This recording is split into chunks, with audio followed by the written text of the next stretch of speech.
Dentro de la asignatura, uno de los microcontroladores que vamos a estar utilizando va a ser Arduino,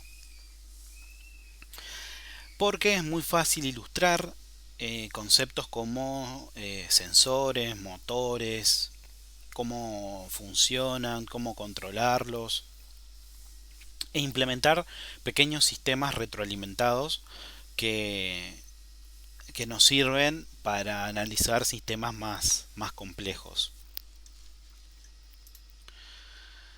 Veamos un poquito en qué consiste Arduino y realizar una serie de primeros prototipos utilizando este microcontrolador. Bien, Arduino es una plataforma open source que se usa para el prototipado electrónico basado en un hardware y software flexible que es fácil de usar, que no está destinado a un público específico, sino que lo pueden utilizar artistas, diseñadores, hobbyistas o cualquier persona que esté interesada en crear un prototipo y o un entorno interactivo, ya que nos permite de manera muy sencilla comenzar a hablar a través de diferentes mecanismos. Puede ser un lenguaje de programación, un diagrama de flujos, diagrama de bloque, que permite interactuar con sensores, obtener la información, generar reportes, etcétera, de manera muy fácil. Esto permite que las personas no tengan que, los usuarios, los programadores de este microcontrolador, no tengan que concentrarse tanto en el funcionamiento específico de los sensores, etcétera, sino que lo puedan incorporar a su trabajo cotidiano de manera muy sencilla. La ventaja que al ser open source, los diseños de CAD y los de su PCB están disponibles en la documentación del fabricante. Cualquiera puede comprar una placa ya ensamblada, Arduino, o puede comprar clones de otras compañías. Como el diseño es open source, existen infinidad de placas que utilizan la arquitectura que podemos conseguir para trabajar. También podemos utilizar este Arduino para construir una placa que sea para uso personal o para comercializar. Lo único que tenemos que tener en cuenta es que en el producto que nosotros vayamos a desarrollar eh, no está permitido utilizar el nombre Arduino ni su logo. Es por eso que podemos desarrollar un prototipo, un producto que lo queramos comercializar, pero ese producto que va a estar construido con esta plataforma, con estos CAD que encontramos en su web, no tiene que mencionar que se utilizan ni la marca ni el logo. La mayoría de las placas de los distintos fabricantes suelen utilizar un microcontrolador del fabricante Atmel, específicamente el modelo Atmega 328. Veamos una placa Arduino, una de las placas más populares de Arduino, que es el modelo Arduino Uno. Esta es ideal para personas principiantes. Tiene el estándar de comunicación USB para los datos, para la alimentación y para la programación. No necesitamos ningún programador específico para programar esta placa. Tiene conector de alimentación, tiene los conectores de los pines, de los puertos de entrada y salida, tiene 14 puertos de entradas y salidas que se pueden programar. No son puertos exclusivos de entrada o de salida, sino que estos 14 puertos digitales se pueden programar tanto de entradas como de salidas. 6 de estos puertos soportan la señal, la modulación por ancho de pulso, PWM. Tiene 6 pines de entradas analógicas, donde nosotros podemos conectar sensores. Y tiene un puerto de comunicación UART, que es un transmisor y receptor asíncrono universal. Arduino Nano, que es una versión más reducida en tamaño con respecto al Arduino Uno. Tiene conexión mini USB para los datos, la alimentación y la programación. Tiene entrada de 6 a 20 voltios en el pin BIN, de los cuales está recomendado utilizar, esto es para su alimentación, de 6 a 12 voltios. Tiene pin header macho, en donde nosotros lo podemos incorporar a un PCB o a un protoboard de manera muy fácil. Tiene 14 puertos de entrada y salida digital, 6 soportan PWM, tiene 8 puertos de entrada analógica y tiene un UART. Arduino Mini, que es la versión más pequeña, que está diseñado para proyectos de espacio crítico, de muy poco tamaño, no incorpora ningún conector USB, por lo que para programarlo necesito un conversor USB serial para convertir las señales TTL de USB a RS232. Tiene como entrada de 6 a 9 voltios. También puedo conectarlo a un PCB o a un protoboard. 14 puertos de entrada y salida digital. 6 de ellos soportan señales PWM. Tiene 8 puertos de entrada analógica y no incorpora ningún UART, ya que para programarlo necesito agregar el UART.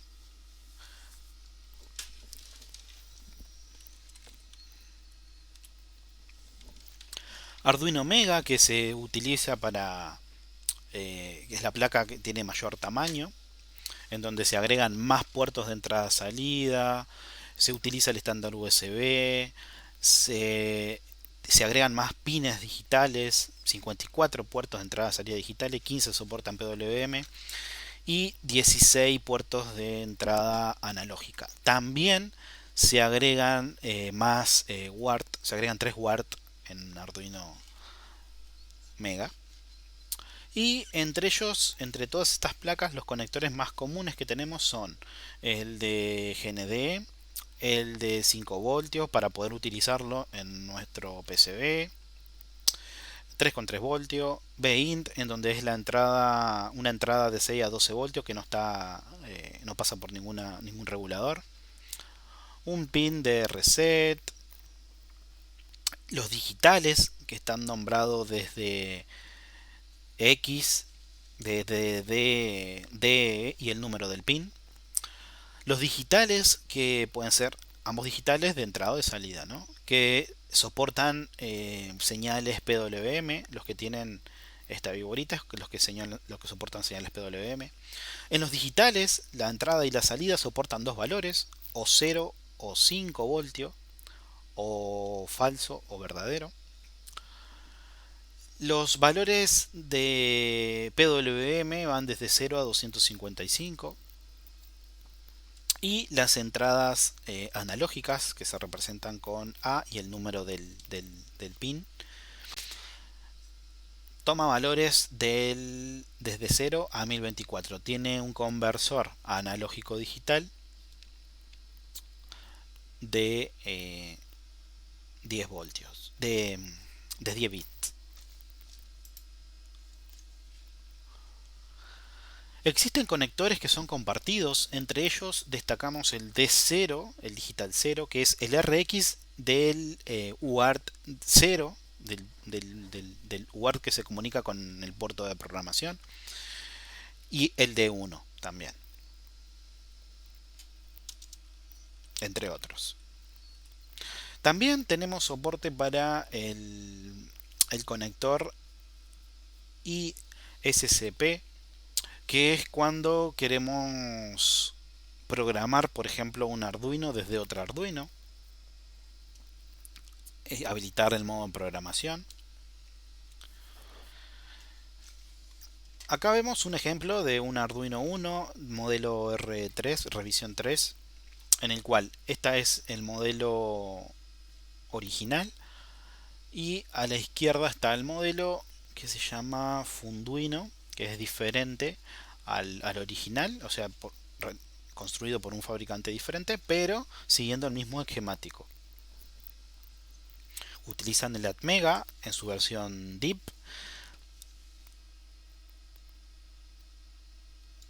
Acá está mal, es 328 el Atmega, si no me equivoco. Trabaja con un voltaje de 7 a 12 voltios. Tienen 14 pines digitales de entrada y salida. 14 que pueden ser de entrada o de salida. 6 de ellos soportan señales PWM. Tiene 6 pines análogos, que son los que están. Acá están los pines digitales, en la parte de arriba. Y abajo están, abajo a la derecha, los pines análogos, es los 6 pines análogos. Y acá tenemos pines como de alimentación, de GND. Lo que tenemos que destacar es que en los pines de corriente de entrada y salida soporta por pin 40 mA. O sea, es muy poquita corriente, pero recuerden que estos dispositivos, estos controladores, trabajan en una etapa de control. Para trabajar con más potencia, tenemos esa etapa de potencia que tenemos que separar del dispositivo. Pero con estos 40 mA ya son más que suficientes. Después podemos amplificar esa señal y trabajar perfectamente con un motor de 220 voltios, por ejemplo, en corriente alterna. En los pines que son de 3,3 voltios, la corriente ya es de 40 mA. Recordemos el límite por pin de corriente, porque si estamos alimentando unos LED cuando hagamos las pruebas, tenemos que considerar la corriente que puede ofertarnos ese pin digital, porque si le exigimos más de esa corriente podemos llegar a quemar el pin, a quemar la placa. Tiene una memoria flash de 32 kilobits en donde se va a almacenar el firmware de Arduino y el Sketch, que es lo que nosotros compilamos, nuestras aplicaciones. Tiene un conversor USB al serial, Atmega 16U2, tiene un único ward y tiene puertos de 3 voltios.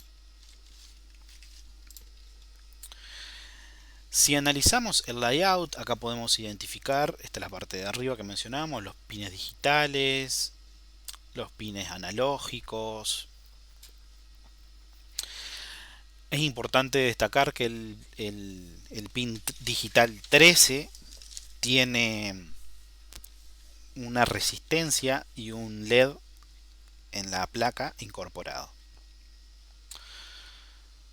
También existen versiones que si nosotros tenemos el microcontrolador, lo podemos conectar directamente a la protoboard y agregarle las resistencias y conversores WART necesarios para programarlo, y podemos trabajar directamente desde la protoboard sin necesidad de tener todas estas series de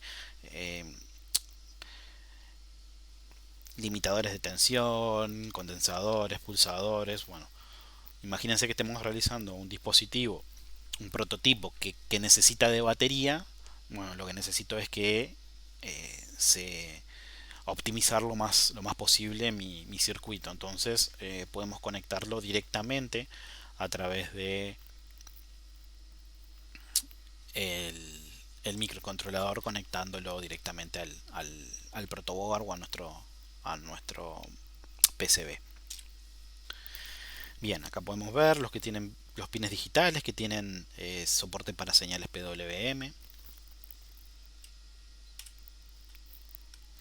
Arduino Nano, en donde podemos ver que ya cambia el integrado del microcontrolador a uno, en vez de versión DIP, de conexión DIP, a una versión SMD. Acá tenemos el USB mini. Bueno, tenemos la misma distribución de... Tenemos los pines digitales, tenemos los pines analógicos, la limitante por pines de cada de corriente.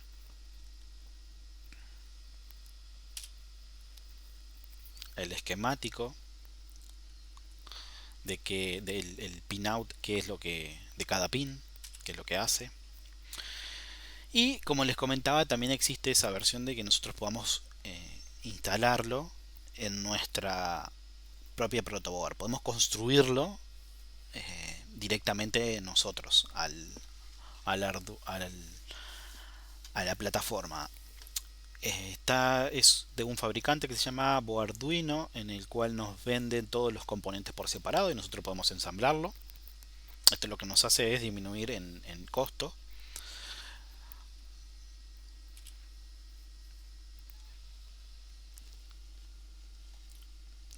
Lo más importante si queremos trabajar directamente con el microcontrolador en la protoboard, va a ser el microcontrolador, este Atmega, de la empresa del modelo 328P. Y también necesitamos un oscilador de 16 MHz. El oscilador, que es este que está por acá.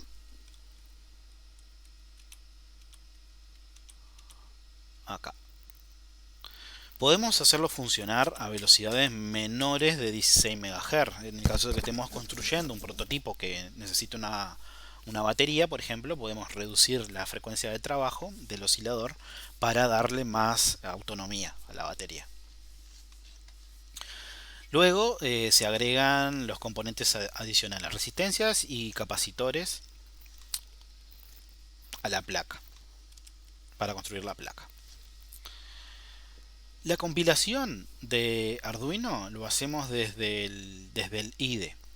Desde ese IDE se va a generar un binario, el cual se va a enviar o se va a programar la placa. Desde este IDE tenemos el soporte para diferentes placas, tanto de la línea de Arduino como podemos agregar nuevas placas de otros fabricantes que tengan el firmware Arduino incorporado.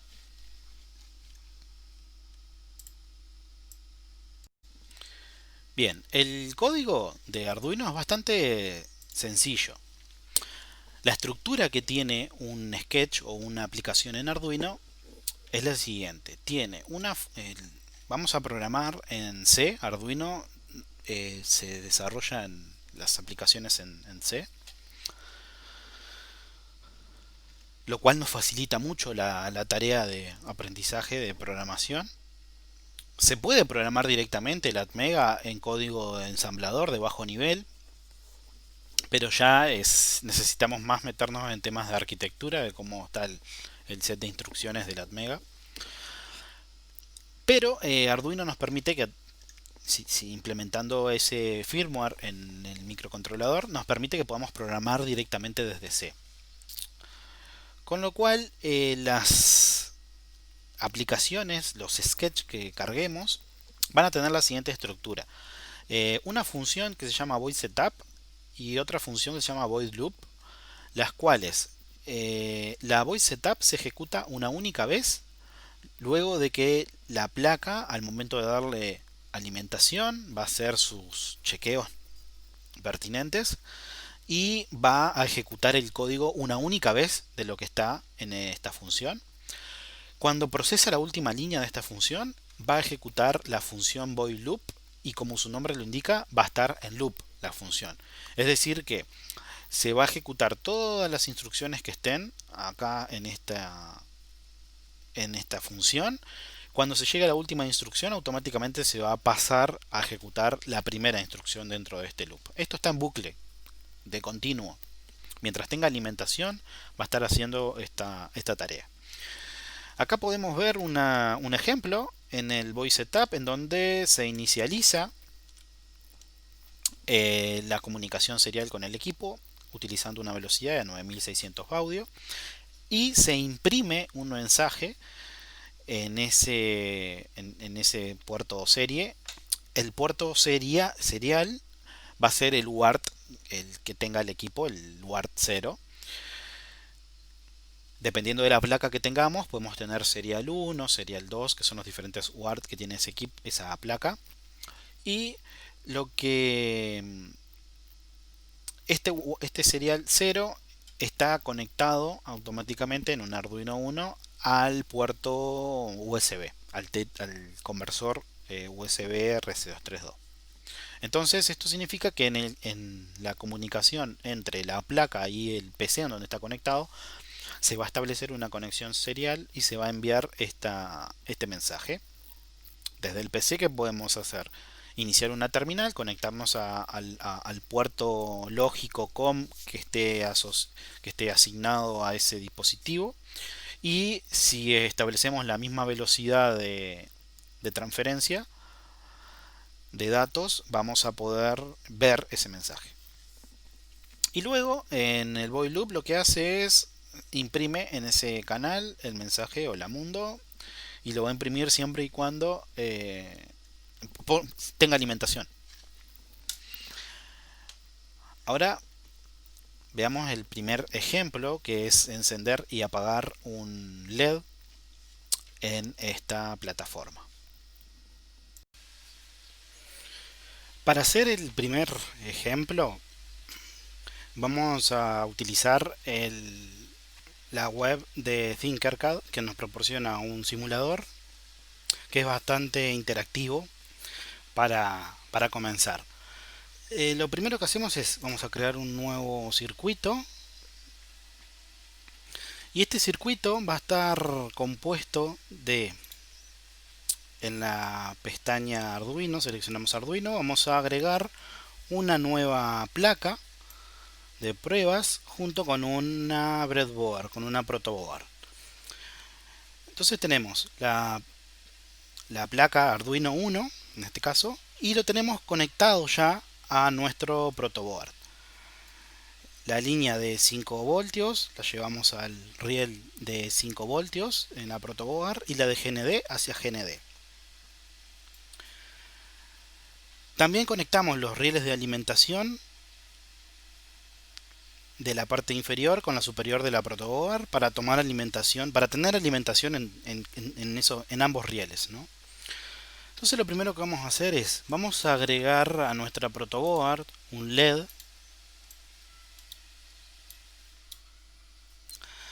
No vamos a entrar en detalle ahora el color del LED, pero cuando lo vayamos a implementar en la práctica es necesario conocer el color, porque dependiendo del color el consumo del LED es diferente.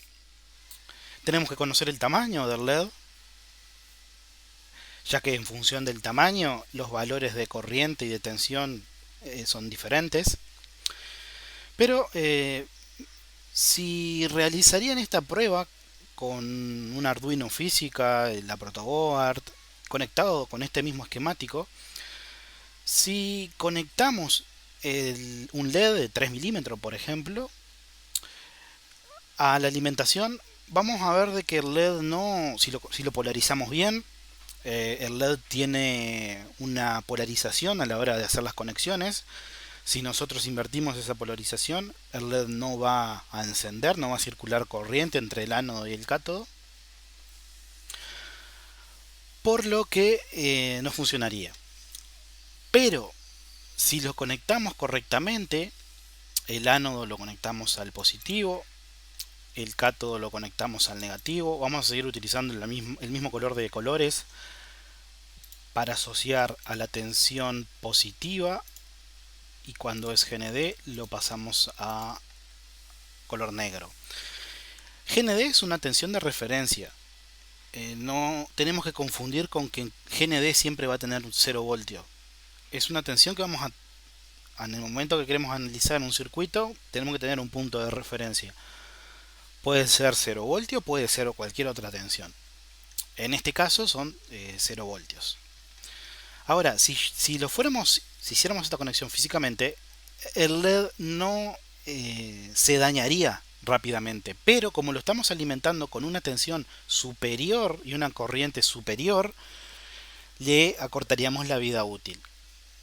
Podemos ver de que puede encender con una máxima intensidad y no romperse, pero en el caso del simulador, el simulador nos detecta de que estamos trabajando con una tensión superior y una corriente superior y el LED se dañaría. Si iniciamos la simulación, acá podemos ver de que el LED se quemaría. Acá nos dice una pequeña leyenda. En este tipo de LED, la corriente que tiene que circular es de 20 mA y le estamos enviando 483 mA. Así que lo estaríamos estropeando. Para hacer esto, para conectar esto, tenemos que limitar la tensión que hay en ese LED, agregando una resistencia. El valor de esa resistencia la calculamos utilizando la ley de Ohm, que vamos a ver dentro de un ratito.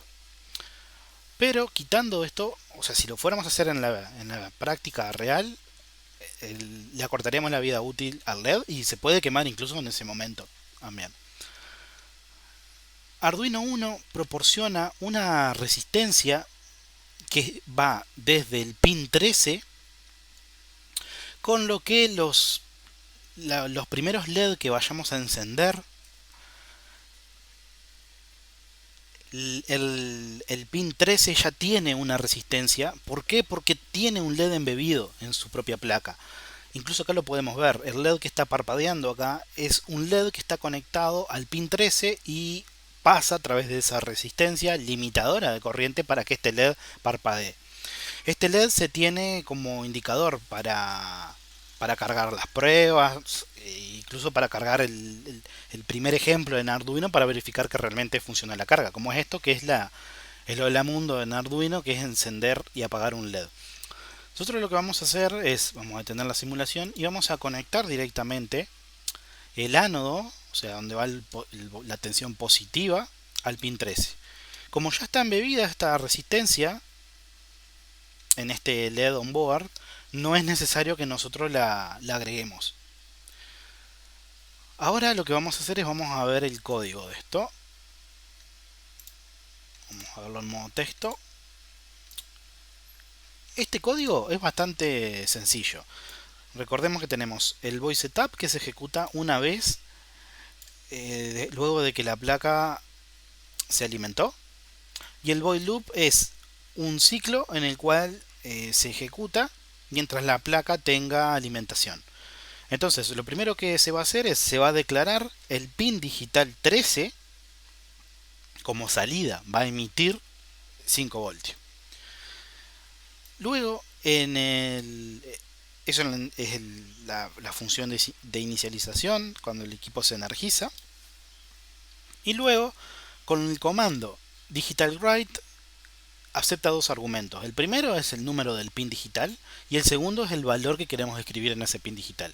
Como el pin es de salida, le podemos enviar un estado alto que es emitir los 5 voltios, espera un segundo, apaga, deja de enviar esos 5 voltios, o sea, envía 0 voltios y espera un segundo.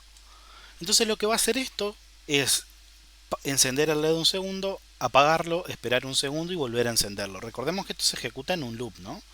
Se envían los 5 voltios por el pin 13, se espera un segundo, se envía 0 voltios por el pin 13, se espera un segundo, finalizó el último comando y el bucle se vuelve al inicio y se vuelve a ejecutar el primer comando. Emite 5 voltios, espera un segundo, emite 0, espera un segundo y así sucesivamente. Entonces, si queremos, podemos cambiar la frecuencia de esto. Por ejemplo, que el LED se mantenga encendido medio segundo y que se apague 2 segundos. Ahora lo que hacemos es cargamos el código en la placa e iniciamos la simulación. Acá podemos ver cómo el LED se enciende medio segundo, se apaga 2 segundos y vuelve a comenzar a encenderse. El simulador nos muestra de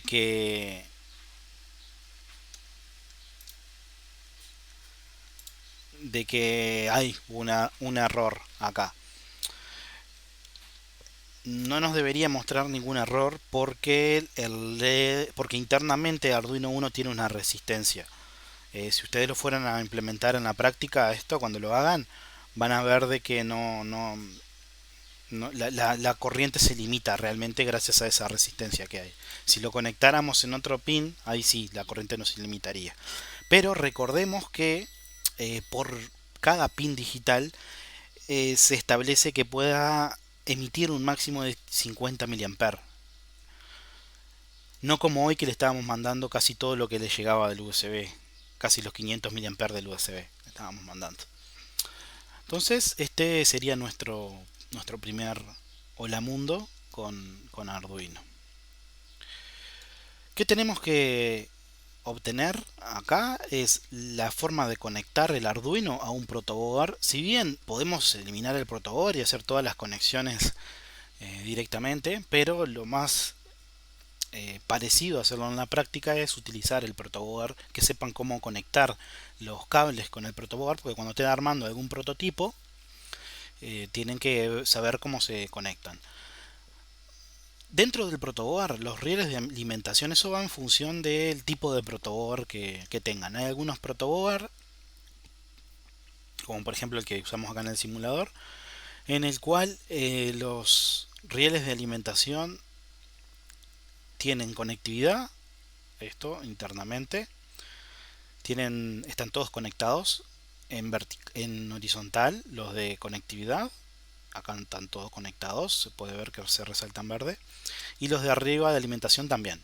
Pero los en donde van los componentes, la conectividad ya deja de ser en horizontal y es en vertical. Acá podemos ver que todos estos pins están conectados al mismo cable, al mismo bus, al mismo pin, y hay conductividad entre ellos. Lo mismo para la parte de acá abajo donde conectamos los componentes. Así que recordemos, como lo conectamos ahora, en esta columna 7 estamos conectados directamente al pin 13, y en esta columna, la 6, estamos conectados a GND en todos estos pines que están acá. Bien, continuamos con el teórico.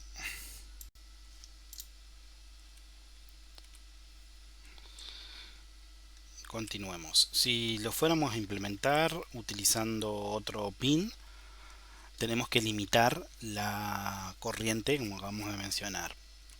Para hacer eso tenemos que agregar una resistencia que se encargue de limitar el paso de esa corriente. Ahora vamos a ver qué valor tiene esa resistencia. El LED que estamos usando es un componente que permite que la corriente circule en un solo sentido entre sus bornes. Si está bien polarizado. Si no está polarizado, la corriente no circula. Al circular la corriente en un LED, en un diodo LED, se emite una luz. Por lo general, la tensión de trabajo de los LEDs es de 1,8 a 2 voltios. Y la corriente máxima que puede soportar es de 20 mA. El símbolo, tenemos el ánodo, el cátodo. Este es el símbolo que si lo vamos a encontrar si lo vamos a implementar en un circuito.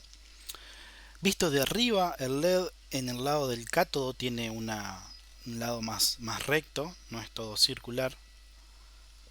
Y si lo miramos de costado, podemos ver que tenemos una patita que es más larga, más chiquita, que es el ánodo, y el cátodo es el más corto.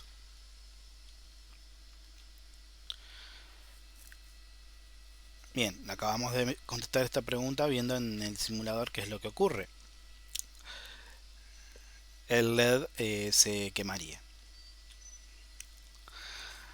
Ahora veamos el segundo práctico utilizando el simulador, que es, tenemos el siguiente diagrama de bloque. Tenemos un Arduino Uno en el cual se conecta En el pin de digital 10 una resistencia que es de 220 ohmios, un LED rojo. Esa resistencia se conecta con el ánodo de un LED rojo y el cátodo del LED rojo se conecta a GND. Entonces, si lo vamos a implementar, sería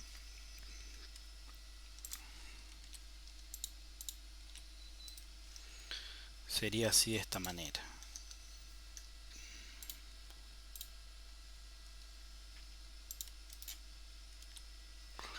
Eliminamos las conexiones y ahora tenemos que agregar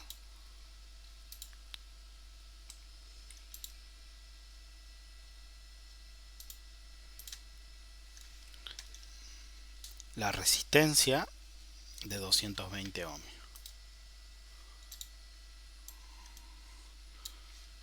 Conectamos acá. A ver, vamos a seguir el mismo diagrama de bloques y nos queda igual. Nos queda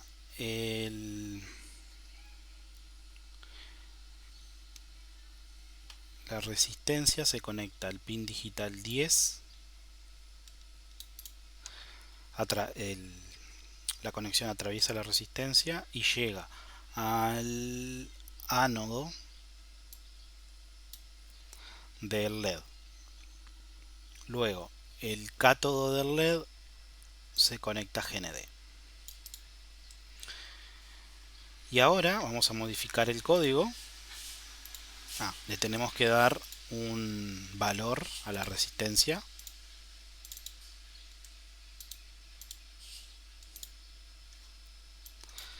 $220 ohmios. Ahora asumamos este valor. Ahora cuando veamos la ley de Ohm vemos cómo lo calculamos en función del LED que estamos utilizando. Entonces nos queda el código y vamos a editar, vamos a escribir que ahora el pin digital de salida va a ser el 10. Incluso podemos definirnos una variable que sea LED. Recordemos que el código es C++, y utilizar LED en vez de estar utilizando la constante del pin digital. De esta manera nos permite cambiar fácilmente el pin a donde estamos conectando el LED. Y vamos a hacer que encienda medio segundo y que apague medio segundo. Listo, iniciamos la simulación. Bien, y acá lo estamos haciendo perfectamente. Vemos que no nos sale ninguna advertencia ni nada porque estamos limitando la corriente a 20 mA.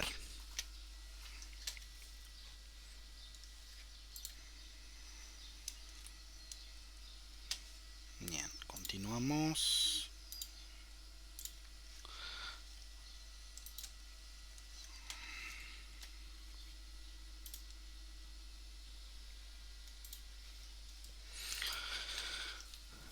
Veamos uno de los protoboard que recibirán en el kit de inicio. Este protoboard es bastante similar al que vimos con el simulador. Existen de diferentes pines, puntos de trabajo. Acá podemos ver uno, creo que este es de 480 y este es de 240 y este es de 180, creo, no me acuerdo bien. Pero veamos que este más pequeño cambia la distribución de conexión. Ya no tiene rieles de alimentación, sino que tiene solo los rieles en vertical a donde conectaremos los componentes. Bien.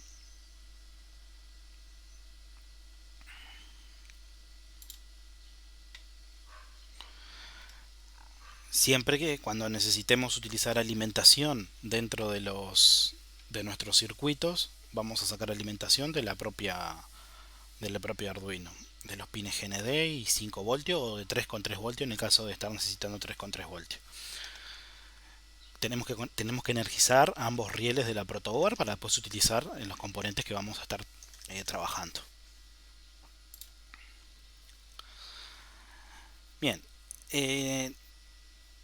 dentro de la ley de Ohm, la ley de Ohm nos especifica que existe una relación entre una corriente I que atraviesa una resistencia y el voltaje sobre la cual se somete esa resistencia. Y la resistencia R es representada en la ley de Ohm. Veamos cómo sería el circuito. Tenemos una fuente de tensión, una resistencia. Entonces acá existe una relación entre el valor de la resistencia con el voltaje de la fuente y la corriente que atraviesa la resistencia. ¿Cuál es la relación? Es que la corriente es inversamente proporcional a la tensión dividido la resistencia. Si tenemos resistencias en serie, nosotros podemos utilizar o suplantar la resistencia a través de una resistencia equivalente. Cuando las conexiones son en serie, la resistencia equivalente es la suma de ambas resistencias.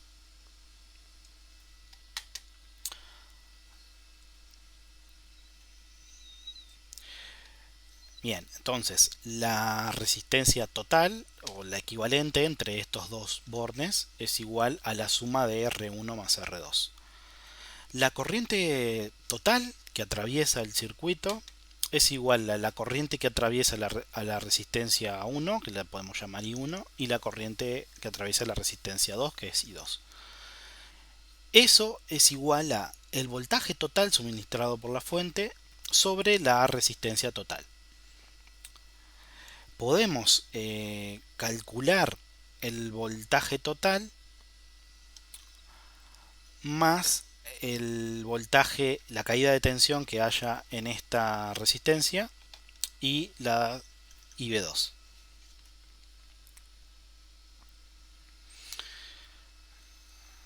Bien, entonces para hacer el cálculo de los voltajes despejamos, hacemos un cambio de variable y nos queda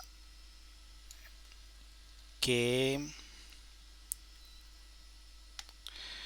R1 dividido la resistencia total por el voltaje total es igual a R1 más la resistencia total, que es R1 más R2 por el voltaje total.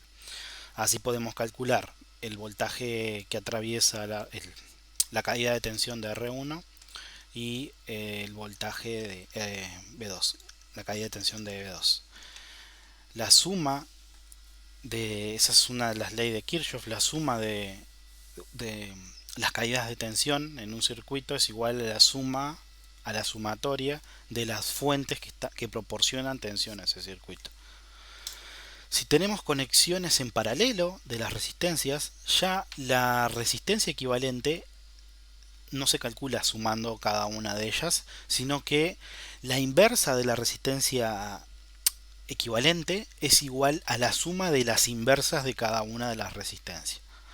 Con lo que en el caso si tenemos solo dos resistencias, la resistencia equivalente es igual a R1 por R2 dividido R1 más R2. Y la corriente total va a ser la misma, la que atraviesa la corriente I1 y I2. Aplicando la ley de Ohm, sabemos que la corriente total va a ser igual al voltaje total dividido la resistencia total. Acá podemos calcular la corriente I1 y la corriente I2 con estos valores, despejando los valores. Llegamos a que el voltaje total va a ser igual a B1 y B2. Cada LED tiene una caída de tensión del diodo que es específica para ese LED y una corriente que tiene que estar limitada. En el datasheet que nos da el fabricante de ese componente se van a encontrar esos valores como BF e IF, voltaje final y corriente final.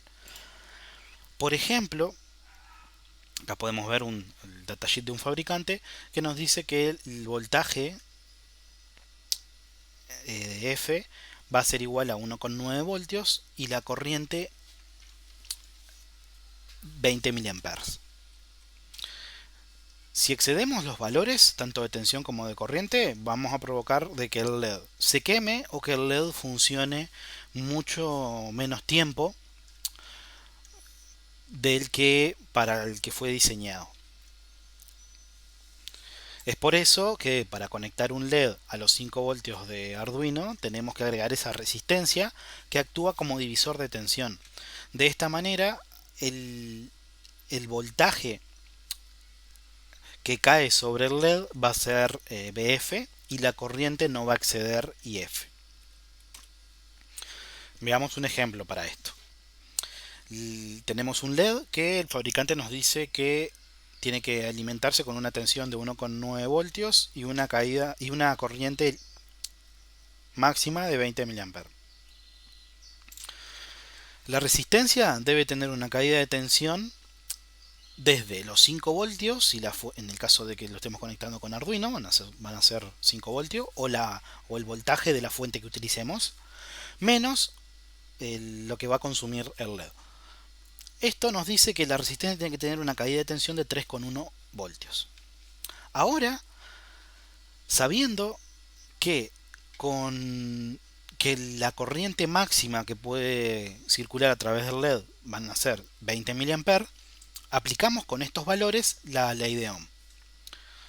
20 mA es igual a 0,020 A. Entonces, aplicamos la ley de Ohm para calcular la resistencia. La resistencia va a ser igual al voltaje dividido la corriente. Sabiendo el voltaje y la corriente obtenemos la resistencia. Sabiendo dos valores obtenemos el otro, el tercero. Entonces en este caso tenemos el voltaje y tenemos la corriente, pero no tenemos la resistencia. Entonces aplicamos la ley de Ohm, nos queda el voltaje va a ser de 3,1 y la corriente va a ser de 20 mA, 0,020 A. Nos queda 3,1 sobre 0,02 y nos va a dar una resistencia de 155 ohmios. ¿Qué ocurre? En la mayoría de los casos no vamos a encontrar una resistencia diseñada con un valor específico. Pero sí podemos encontrar un valor que se asemeje al que nosotros necesitamos. Por lo general, se deberá de utilizar una resistencia comercializada de tamaño inferior más cercano al necesario.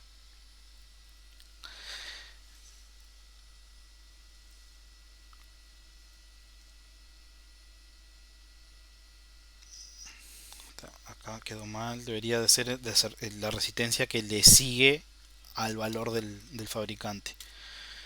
¿Cómo identificamos dentro de las resistencias comerciales? Tenemos una forma de identificarla es a través de las bandas multiplicadoras. Estas bandas de colores nos especifican el valor de una determinada resistencia. Entonces, en función a los colores de cada una de estas bandas, vamos a ir obteniendo un valor que luego, por ejemplo, tenemos el valor del primer dígito, el segundo dígito, que nos va a especificar el tercer dígito, la banda de multiplicar, cada cuánto tenemos que multiplicar este valor, y la tolerancia. El valor no va a ser nunca exacto, va a tener un margen de error, más o menos un determinado porcentaje que nos da el fabricante. Existen diferentes bandas, acá podemos ver la de 4 bandas y la de 5 bandas.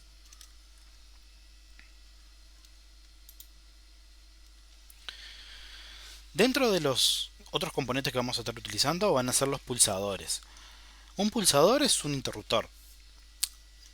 Veamos, existen dos tipos de pulsadores. Los pulsadores que se llaman normalmente abierto y los pulsadores que se llaman normalmente cerrado. Un pulsador normalmente abierto es aquel pulsador en el cual en el estado de reposo el pulsador tiene continuidad entre sus bornes. Si lo presionamos, cambiamos ese estado de reposo y no tiene continuidad entre sus bordes. Entonces veamos acá en este circuito. Si analizamos estos dos bornes, no hay continuidad. Pero si presiono el pulsador, ahí sí va a haber continuidad y esta fuente va a alimentar esta lamparita. En un pulsador normalmente cerrado es aquel pulsador en el cual en el estado de reposo, si yo lo presiono, cambio ese estado de reposo y el pulsador, en vez de estar entre sus bornes a ver continuidad, deja de tener continuidad, se abre. Y esto es lo que ocurre, si el pulsador no se aprieta, no se presiona, la lamparita está encendida, pero cuando se presiona el pulsador, la lamparita se va a apagar porque no hay continuidad, no circula corriente a través de este circuito. Acá podemos ver un ejemplo de un pulsador normalmente abierto, en donde tenemos estos 4 bornes, estos tienen continuidad y estos también. Entonces, si lo que tenemos que conectarnos es a cada uno de estos bornes. Dependiendo del estado que tenga el pulsador, puede conducir o no continuidad entre sus bornes. Están los normalmente abiertos, los pulsadores, como dijimos, si no se presionan no hay continuidad entre sus bornes. Si se presiona se cierra el circuito y ahí sí hay continuidad entre sus bordes.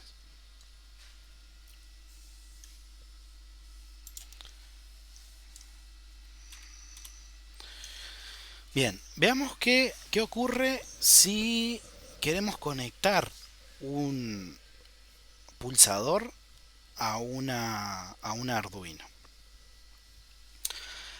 Tenemos en un borne del pulsador le hacemos llegar 5 voltios y en el otro borne lo conectamos al pin D2, por ejemplo. A ese pin en el estado inicial lo tenemos que declarar como entrada, como pin de entrada de tensión. Una vez que hagamos eso, podemos leer con una función el estado de ese pin. ¿Qué ocurre? Si yo leo el estado, en algún instante de tiempo puede ser que me dé falso y en algún otro instante de tiempo, si yo no interactúo con el pulsador, me puede dar verdadero. ¿Por qué? Porque esta forma de conexión está incorrecta en el, en el microcontrolador. Porque cuando yo declaro un pin como entrada, es como si fuera una antena. El pin funciona como una antena. Entonces, cualquier ruido eléctrico me puede ocasionar falsos positivos. Me puede dar un valor incorrecto. Entonces, esta conexión no me sirve. ¿Qué tengo que hacer? Cuando no se utilice, cuando no se mande una tensión específica a ese, cuando no se apriete el pulsador, todo lo que sea ruido, llevarlo a tierra. ¿Cómo lo hago eso? A través de agregando una resistencia que se le llama una resistencia de pull down. Tenemos dos tipos, resistencia de pull down y pull up. Veamos primero la de pull down, cómo nos quedaría. Para eso, lo que tenemos que hacer es conectar al pin digital que está definido como entrada, conectarle una resistencia que vaya dirigido a GND, a tierra. Entonces, de esta manera, si se detecta cualquier ruido, se drena esa señal a tierra y cuando se presiona el pulsador, estos 5 voltios van a atravesar el pulsador, no van a ir a tierra porque acá hay una resistencia para irse hacia tierra, sino que automáticamente se va a censar esos 5 voltios en D2, en el pin D2. Ahora, el estado de reposo sería cuando el pulsador no se presiona, D2 me va a detectar un falso si yo hago la función digital read. Si presiono el pulsador y llamo a esa función, el resultado va a ser verdadero, va a ser true, va a ser high. Hay tensión acá. El otro modo de conectarlo es a través de una resistencia de pull-up. La resistencia de pull-up no se drena la resistencia a GND, sino que se drena a la señal de 5 voltios. Entonces lo que hacemos acá es, por defecto, estos 5 voltios atraviesan esta resistencia, pues no le queda otro camino. Y en D2, cuando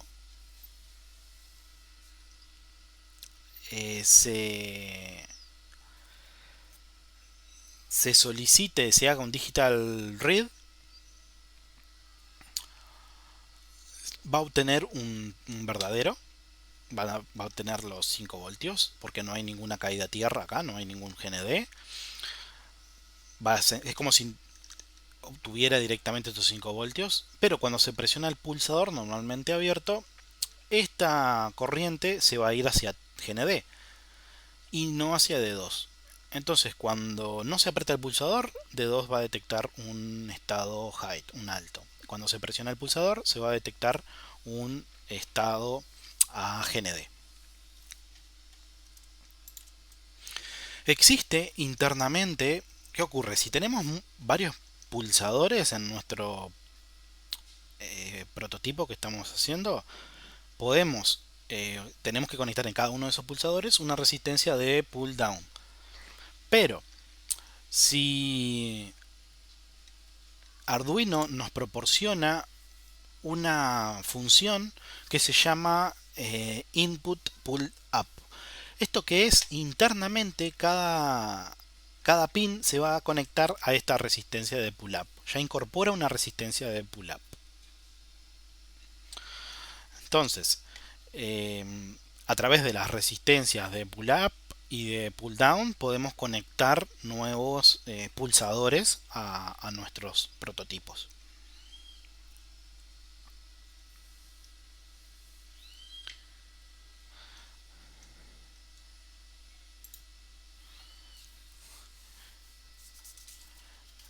Bien, dejamos como ejercicio la implementación de nuestro primer prototipo. A través del Tinkercad tienen que implementar un semáforo, el cual tendrá dos modos de operación. Entonces esto va a ser así. Es bastante sencillo. Va a llevar un poco de código y van a tener que hacer el cableado en el simulador. La operación normal sigue la secuencia conocida. El rojo se va a encender por 5 segundos, el ámbar se va a encender por 1 segundo y el verde por 3 segundos. Finaliza ese ciclo y vuelve a, eh, a realizar la misma secuencia. Rojo 5 segundos, ámbar 1 segundo, verde 3 segundos. Y así sucesivamente. Pero cuando van a tener un pulsador que cuando lo tengan presionado el pulsador, el semáforo no va a ser la secuencia normal, sino que lo que va a hacer va a parpadear los tres focos. Por ejemplo, ahí agregué parpadeen, no sé, 500 milisegundos. Encienden los tres focos y 500 milisegundos lo apagan. Eso lo tienen que hacer en el Tinkercad. Hacen el circuito y verifican con la simulación de que realmente que hagan este comportamiento. Tienen que utilizar 3 LEDs, tienen que utilizar resistencias, tienen que utilizar un pulsador, que pueden usar uno del tipo pull up o pull down. Recuerden que en Arduino trabajan con código de C++, pueden usar código de C++.